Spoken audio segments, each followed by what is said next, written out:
मानव और प्रकृति का एक दूसरे से अटूट संबंध है। मानव का प्रकृति के प्रति कर्तव्य है उसका संरक्षण करना, उसे संजोए रखना।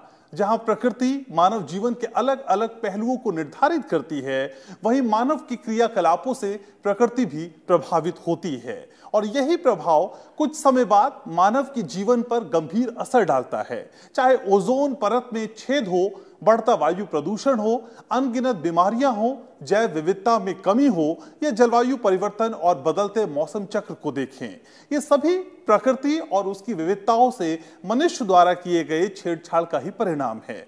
प्रकृति और पर्यावरण के प्रति दुनिया भर में जागरूकता फैलाने के लिए ही हर साल 5 जून को विश्व पर्यावरण दिवस मनाया जाता है। इंसानों और प्रकृति के बीच गहरे संबंध को देखते हुए ये खास दिन हमें प्रकृति के साथ तालमेल बिठाने के लिए प्रेरित करता है।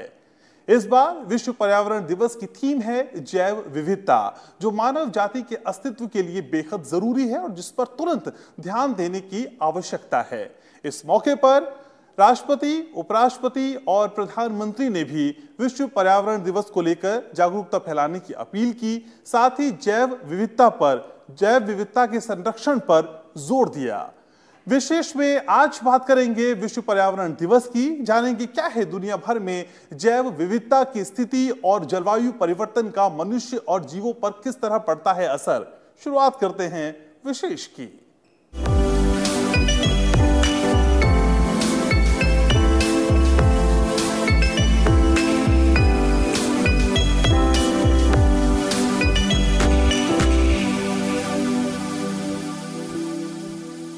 पर्यावरण के प्रति लोगों की उदासीनता हमेशा से ही बड़ी चुनौती रही है। बीते कई वर्षों से ये कोशिश रही है कि लोगों को पर्यावरण के साथ जोड़ा जाए और इसकी अहमियत से लोगों को रूबरू कराया जाए। इसके लिए हर साल 5 जून को विश्व पर्यावरण दिवस मनाया जाता है। इसका मकसद इंसानों को प्रकृति के साथ तालमेल बिठाने को प्रेरित करना है। हर साल पर्यावरण दिवस के लिए एक थीम चुनी जाती है। इस बार की थीम है जैव विविधता। हम जो खाद्य पदार्थ खाते हैं, जो हवा हम सांस के जरिए लेते हैं, जो पानी हम पीते हैं और जो जलवायु हमारी धरती को रहने योग्य बनाती है, वो सब प्रकृति से आती है। एक साल में हमें जिंदा रहने के लिए जितनी ऑक्सीजन की जरूरत होती है, उसके आधे से अधिक हिस्से को समुद्री पौधे पैदा करते हैं। वहीं एक परिपक्व पेड़ साल भर में 22 किलो कार्बन डाइऑक्साइड को अवशोषित करता है और बदले में हमें शुद्ध ऑक्सीजन देता है। प्रकृति जहां हमें इतनी नियामत देती है, वहीं हम प्रकृति के साथ न्याय नहीं करते। हमें पर्यावरण और प्रकृति को बचाने और सबसे बढ़कर खुद को बचाने के लिए प्रकृति के संरक्षण पर काफी अधिक जोर देने की जरूरत है। संयुक्त राष्ट्र का मानना है कि अरबों डॉलर खर्च करके भी हम प्रकृति और इसकी जैव विविधता को हासिल नहीं कर सकते। लिहाजा पर्यावरण दिवस के मौके पर इस बार की थीम जैव विविधता रखी गई है। कोशिश ये है कि प्रकृति के महत्व को लोग समझें और इसके संरक्षण के लिए कदम उठाएं। सतत विकास के लिए एजेंडा 2030 को लागू करने की दिशा में भी ये महत्वपूर्ण कदम है। सतत विकास के 14वें और 15वें लक्ष्य को इसके बगैर हासिल करना मुमकिन नहीं होगा। इसके तहत हवा, पानी, जमीन और इकोसिस्टम को बचाए रखने का संकल्प लिया गया है। इस बार जर्मनी के साथ साझेदारी में कोलंबिया को मेजबान देश बनाया गया है। Nature provides us with everything we need, but nature's resources are not limitless.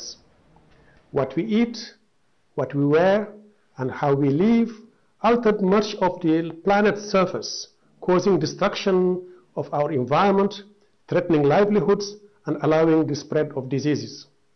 Each of us can take part in rebuilding the balance between our growth and the planet's ability to support humanity now and in the future. इस बार जैव विविधता को बचाने और उसके संरक्षण के लिए साल भर जागरूकता अभियान चलाने का लक्ष्य बनाया गया है। असल में हर साल पर्यावरण दिवस के लिए एक थीम तय की जाती है। साल 2019 में यह थीम वायु प्रदूषण को कम करने और हवा को स्वच्छ बनाने के लिए थी। साल 2018 में यह थीम प्लास्टिक प्रदूषकों से निपटने की थी, तो 2017 में लोगों को पर्यावरण से जोड़ने की थी। वहीं साल 2016 में वन्य जीवों की तस्करी रोकना यह थीम थी, तो वहीं 2015 में संयुक्त राष्ट्र ने धरती पर 7 अरब लोगों के बोझ और प्रकृति के इस्तेमाल में सावधानी बरतने को थीम बनाया था। 2014 में छोटे द्वीप और जलवायु परिवर्तन पर जोर दिया गया था। 2013 में कार्बन फुटप्रिंट को कम करना थीम थी। 2012 में हरित अर्थव्यवस्था के प्रति लोगों को जागरूक करने का लक्ष्य बनाया गया था। तो वहीं 2011 में जंगल बचाने और पेड़ लगाने पर संयुक्त राष्ट्र का जोर था। इससे पहले भी पर्यावरण से जुड़े कई मुद्दों को थीम बनाकर संयुक्त राष्ट्र ने इसके प्रति जागरूकता फैलाने का काम किया और हर साल थीम के इर्द गिर्द कई अभियान चलाए गए। असल में 5 से 16 जून 1972 को पहली बार संयुक्त राष्ट्र ने स्वीडन में पर्यावरण के विषय पर कॉन्फ्रेंस का आयोजन किया था। स्टॉकहोम सम्मेलन के दौरान पहली बार एक ही पृथ्वी का नारा दिया गया।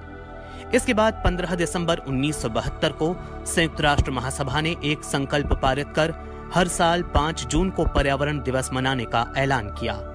तय हुआ कि इस दिन दुनिया भर में पर्यावरण की वर्तमान चुनौतियों और उसके समाधान पर चर्चा हो। इस तरह 1974 में पहली बार विश्व पर्यावरण दिवस मनाया गया। पर्यावरण दिवस मनाते हुए करीब 5 दशक हो चुके हैं, लेकिन पर्यावरण पर चिंताएं जस की तस बरकरार हैं। इस बार पर्यावरण दिवस ऐसे समय आया है जबकि पूरी मानव जाति एक बड़े स्वास्थ्य संकट कोरोना वायरस महामारी से जूझ रही है और दुनिया ग्लोबल वार्मिंग जैसी चुनौतियों से जूझ रही है। हालांकि लॉकडाउन की वजह से दुनिया भर में पर्यावरण पर सकारात्मक प्रभाव पड़ा है, लेकिन ये हमारी जिम्मेदारी है कि हम अपनी प्रकृति का बेहतर ख्याल रखें। Bureau report, Rajya Sabha TV. पृथ्वी और उस पर मौजूद लाखों करोड़ों जीव जंतु, प्रकृति की गोद में पल रहे सभी जीव जंतु एक दूसरे से अलग हैं। इस जैव विविधता के बिना पृथ्वी पर मानव जीवन असंभव है। इस साल पर्यावरण दिवस की थीम भी जैव विविधता पर ही है। आइए नजर डालते हैं क्यों जैव विविधता इतना महत्वपूर्ण है, इसकी सकारात्मक प्रभाव क्या है और क्यों इसका संरक्षण धरती के अस्तित्व के लिए बेहद जरूरी है।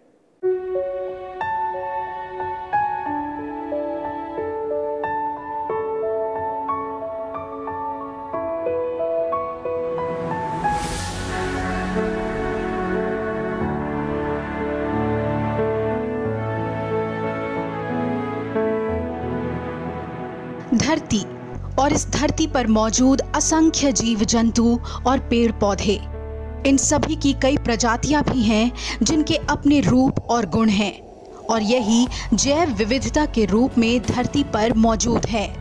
ये जैव विविधता ही धरती के अस्तित्व को बनाए रखने में अपना योगदान देती है।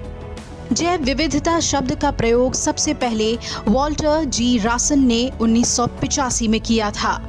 जैव विविधता को 3 प्रकार में बांटकर समझा जा सकता है। पहला आनुवांशिक विविधता, दूसरा प्रजातीय विविधता और तीसरा पारितंत्र विविधता। प्रजातियों में पाई जाने वाली आनुवांशिक विभिन्नता को आनुवांशिक विविधता के नाम से जाना जाता है, जो जीवों के विभिन्न आवासों में विभिन्न प्रकार के अनुकूलन के वजह से आती है। प्रजातियों में पाई जाने वाली विभिन्नता को प्रजातीय विभिन्नता के नाम से जाना जाता है। किसी भी इकोसिस्टम के उचित कार्य के लिए प्रजातीय विविधता का होना अनिवार्य है। इकोसिस्टम यानी पारितंत्र विविधता पृथ्वी पर पाए जाने वाली पारितंत्रों में उस विभिन्नता को कहते हैं जिसमें प्रजातियों का निवास होता है। पारितंत्र विविधता भौगोलिक क्षेत्रों जैसे झील, मरुस्थल, सागर, पहाड़ आदि में देखी जाती है। दुनिया में लाखों करोड़ों प्रजातियां हैं जिसकी लगातार खोज होती रहती है, लेकिन एक अनुमान के अनुसार इनकी संख्या 30 लाख से 10 करोड़ के बीच है। विश्व में 14,35,662 प्रजातियों की पहचान की गई है। अभी भी बहुत सी प्रजातियों की पहचान होना बाकी है। पहचानी गई मुख्य प्रजातियों में 7,51,000 प्रजातियां कीटों की, 2,48,000 पौधों की, 2,81,000 जंतुओं की, 68,000 कवकों की, 26,000 शैवालों की, 4,800 जीवाणुओं की और 1,000 विषाणुओं की है।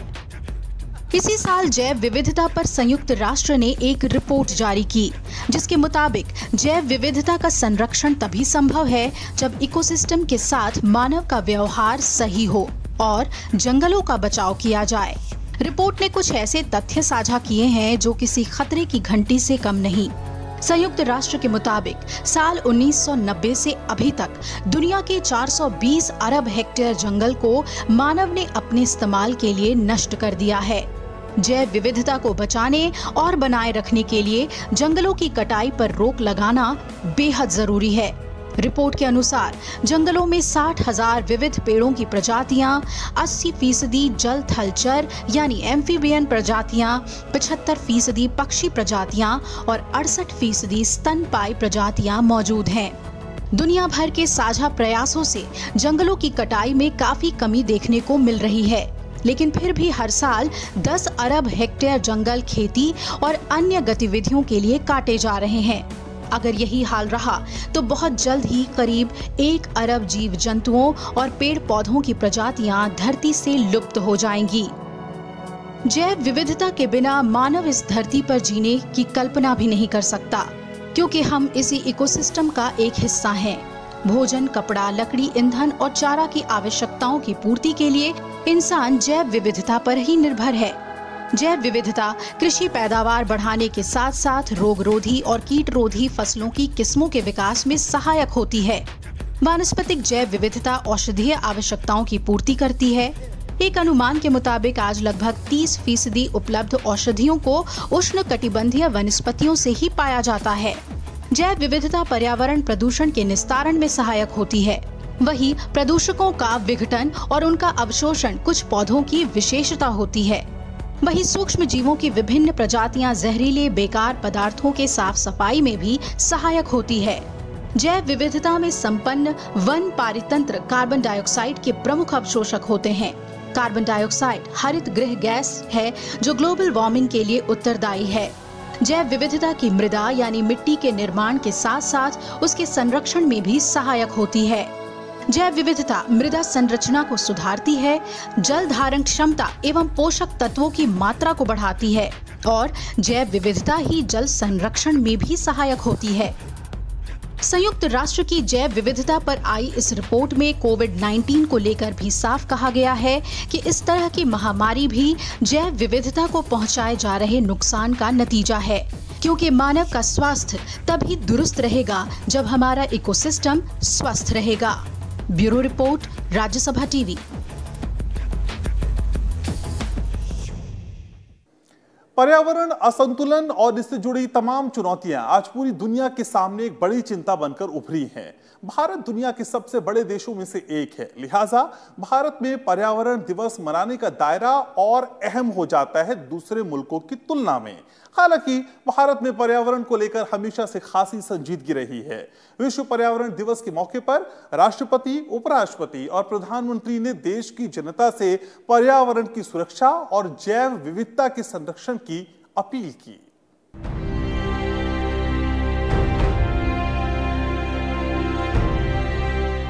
एक और जहां साल 2020 को इतिहास में कोरोना महामारी के लिए याद रखा जाएगा, वहीं दूसरी ओर सोशल मीडिया पर साझा होती जीवों और प्राकृतिक दृश्यों की तस्वीरें भी 2020 को हमारे मस्तिष्क से कभी उतरने ना दिखी। जैव विविधता के संदर्भ में साल 2020 काफी खास है। जैव विविधता का अर्थ पृथ्वी पर पाए जाने वाले विभिन्न प्रकार के जीव जंतुओं से है। विश्व पर्यावरण दिवस के मौके पर देश और दुनिया में प्रकृति को बचाने के साथ ही जैव विविधता के संरक्षण की अपील की गई। राष्ट्रपति रामनाथ कोविंद ने विश्व पर्यावरण दिवस पर शुभकामनाएं देते हुए ट्वीट किया कि ये दिन पूरी प्रकृति में परस्पर जुड़ाव की याद दिलाता है। भारत में जैव विविधता व पर्यावरण के संरक्षण की परंपरा रही है। हम अन्य देशों के साथ मिलकर काम करने के लिए प्रतिबद्ध हैं, ताकि भावी पीढ़ियों को बेहतर और हरित पृथ्वी की विरासत सौंप सके। उपराष्ट्रपति एम वेंकैया नायडू ने भी विश्व पर्यावरण दिवस के मौके पर ट्वीट कर शुभकामनाएं दी। उपराष्ट्रपति ने ट्वीट किया कि प्रकृति के प्रति सद्भाव और कृतज्ञता ही हमारे सांस्कृतिक संस्कार हैं। इन संस्कारों का पालन करें। उपराष्ट्रपति ने लिखा कि ये विश्वास और प्रकृति के प्रति सौहार्द ही हमारी सनातन संस्कृति का परिचायक है, जिस पर मानव सभ्यता विकसित हुई है। उपराष्ट्रपति एम वेंकैया नायडू ने विश्व पर्यावरण दिवस के मौके पर फेसबुक पर भी एक पोस्ट लिखा है। इसमें उन्होंने कहा कि अब समय आ गया है कि हम पर्यावरण संरक्षण के लिए हर संभव प्रयास करें।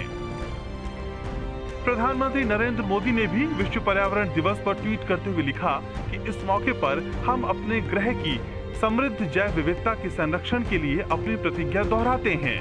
उन्होंने ट्वीट किया कि आइए हम सामूहिक रूप से वनस्पतियों और जीवों को सुनिश्चित करने के लिए जो भी संभव हो हम वो पृथ्वी से साझा करते हैं। हम आने वाली पीढ़ियों के लिए और भी बेहतर ग्रह छोड़ सकते हैं।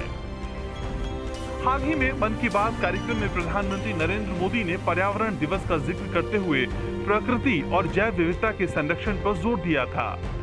मेरे प्यारे देशवासियों, विश्व पर्यावरण दिवस पर इस साल की थीम है बायोडायवर्सिटी यानी जैव विविधता।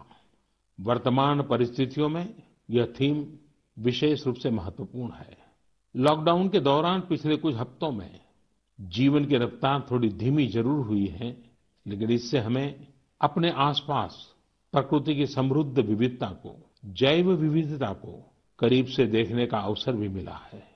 आज कितने ही ऐसे पक्षी जो प्रदूषण और शोर शराबे में ओझल हो गए थे, सालों बाद उनकी आवाज को लोग अपने घरों में सुन रहे हैं। अनेक जगहों से जानवरों के उन्मुक्त विचरण की खबरें भी आ रही हैं। मेरी तरह आपने भी सोशल मीडिया में जरूर इन बातों को देखा होगा, पढ़ा होगा। बहुत लोग कह रहे हैं, लिख रहे हैं, तस्वीरें साझा कर रहे हैं कि वो अपने घर से दूर दूर पहाड़ियां देख पा रहे हैं, दूर दूर जलती हुई रोशनी देख रहे हैं। इन तस्वीरों को देखकर कई लोगों के मन में ये संकल्प उठा होगा, क्या हम उन दृश्यों को ऐसे ही बना रख सकते हैं? इन तस्वीरों ने लोगों को प्रकृति के लिए कुछ करने की प्रेरणा भी दी है। नदियां सदा स्वच्छ रहें, पशु पक्षियों को भी खुलकर जीने का हक मिले, आसमान भी साफ सुथरा हो, इसके लिए हम प्रकृति के साथ तालमेल बिठाकर जीवन जीने की प्रेरणा ले सकते हैं। केंद्रीय पर्यावरण, वन और जलवायु परिवर्तन मंत्री प्रकाश जावड़ेकर ने कहा कि भारत दुनिया की 8% जैव विविधता का संरक्षण करने में सक्षम है। उन्होंने कहा कि सरकार ने विश्व पर्यावरण दिवस के मौके पर देश में 200 निगम शहरों में शहरी वन कार्यक्रम लॉन्च करने का फैसला किया है। India is able to preserve 8% world's biodiversity. This is no small feat because India has been able to prove this, that here is the country which preserves biodiversity despite constraints. Indian culture is like this. Corona महामारी के चक्र को रोकने के लिए विश्व के अधिकतर देशों ने लॉकडाउन का फैसला लिया, जिसका पर्यावरण पर काफी सकारात्मक असर देखने को मिला है। इसकी वजह से जहां प्रदूषण में कमी आई है, वहीं जैव विविधता के संरक्षण में भी फायदा देखने को मिला है। प्रकृति को स्वच्छ और साफ सुथरा बनाए रखने के लिए जैव विविधता को बचाए रखना बेहद जरूरी है। Bureau report, Rajya Sabha TV. Corona की वजह से लागू लॉकडाउन में दुनिया की रफ्तार क्या थमी, प्रकृति सांस लेती साफ नजर आने लगी। चिड़ियों की चहचहाट, नीला आसमान और हवा में ताजगी प्रदूषण से बदरंग हुए शहरों में भी महसूस होने लगी। कोविड की वजह से ही सही, लेकिन इंसान को प्रकृति ने साफ इशारा कर दिया कि विकास की गति तेज होगी तो पर्यावरण को नुकसान पहुंचना लाजमी है। क्लाइमेट चेंज की समस्या से पूरा विश्व जूझ रहा है, लेकिन अब वक्त आ गया है कि मानव पर्यावरण के संरक्षण पर विकास से ज्यादा तरजीह दे।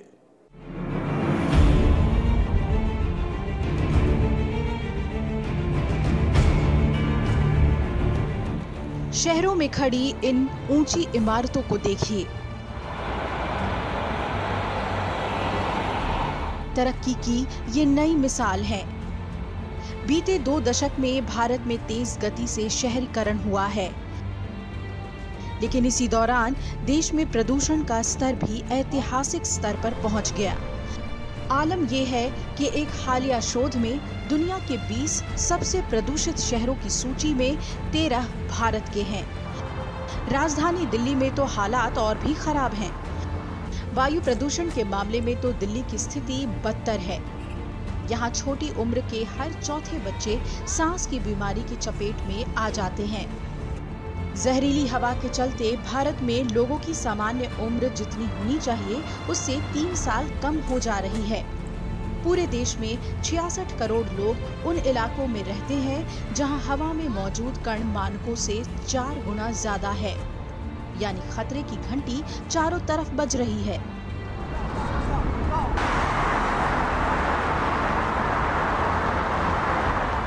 बढ़ते कारखानों और गाड़ियों की तादाद ने लोगों को सुविधाएं तो पहुंचाई हैं, लेकिन इसी वजह से स्वास्थ्य संबंधी चिंताएं भी फैल रही हैं।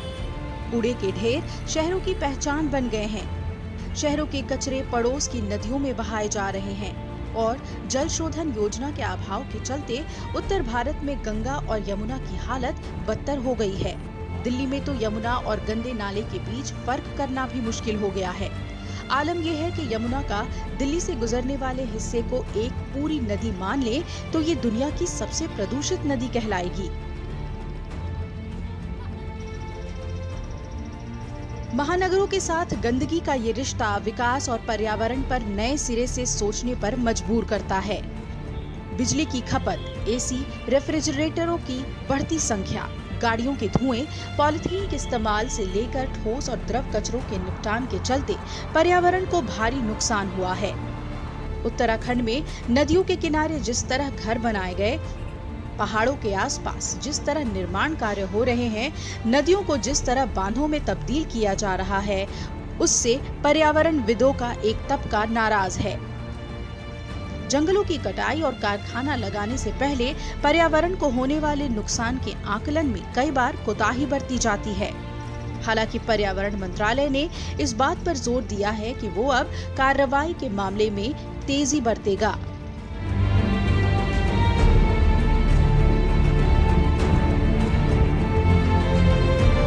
प्रदूषण को लेकर देश के 4 महानगरों में अक्सर सर्वे कराया जाता है। इसमें नतीजा ये निकला कि 8 से 14 साल के करीब 2,500 बच्चों में 40% में फेफड़े कमजोर हैं। वायु प्रदूषण तो है ही, लेकिन चिंताएं इससे कहीं ज्यादा बढ़ गई हैं। ग्लोबल वार्मिंग के चलते तापमान बढ़ रहा है और हिमालय जैसे पहाड़ों पर ग्लेशियर धीरे धीरे पिघल रहे हैं। विकास के जो पैमाने हैं उसकी परिभाषा को लेकर आज भी मतभेद है।